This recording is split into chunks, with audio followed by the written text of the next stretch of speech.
బాబీ పోయాడో ఎక్కడికి వెళ్ళిపోయాడో అని చెప్పి అభి వాళ్ళైతే కంగారు పడుతూ ఉంటారు. ఇంతలో అక్కడ ఒక లెటర్ కనిపిస్తుంది. ఆ లెటర్ తీసి అభి అయితే ఏంటి లెటర్ అని చెప్పి చదువుతూ ఉంటాడు. నేను అమ్మాయి మేడం దగ్గరికి వెళ్తున్నాను. ఈ గణేష్ ఉత్సవాలు నేను అమ్మాయి మేడంతోనే కలిసి జరుపుకుంటాను.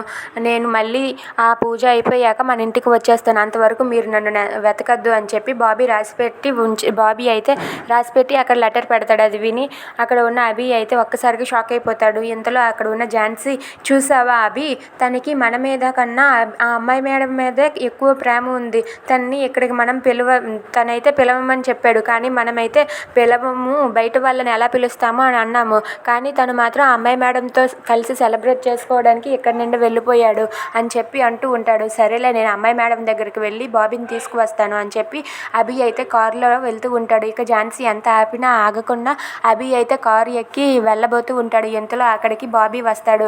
బాబీ రాగానే, ఏంటి అబ్బాయి, నువ్వు వచ్చేసావా, అమ్మాయి మేడం దగ్గరికి వెళ్ళలేదా అని చెప్పి అభి అడుగుతూ ఉంటాడు.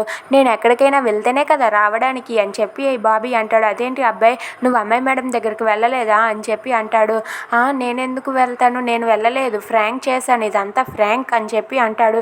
అదేంటి బాబీ అలా అంటావు అని చెప్పి అంటే, ఒకసారి నువ్వు గుర్తు తెచ్చుకో, నువ్వే అన్నావు కదా అని చెప్పి అభితో ఆ బాబీ అంటాడు. అది విని అభి అయితే ఒక్కసారిగా ఆలోచిస్తూ ఉంటాడు. ఇదంతా చూసి ఝాన్సీ అయితే, ఏంటి ఇంత మోసం చేస్తావా మమ్మల్ని, ఎంత టెన్షన్ పెట్టి నువ్వు ఇప్పుడు ఏం జరగనట్టుగా ఉంటావురా, నువ్వు తక్కువింటి వాడివి కాదురా అని చెప్పి ఝాన్సీ తన మనసులో అనుకుంటూ ఉంటుంది.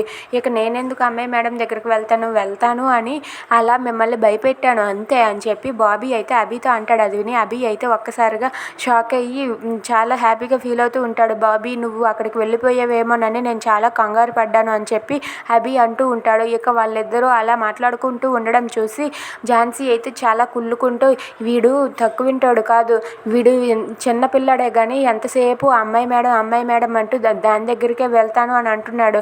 ఏది చేసినా సరే వీళ్ళిద్దరిని వేరు చేయాలని చెప్పి ఝాన్సీ అనుకుంటుంది. If you like this video please subscribe.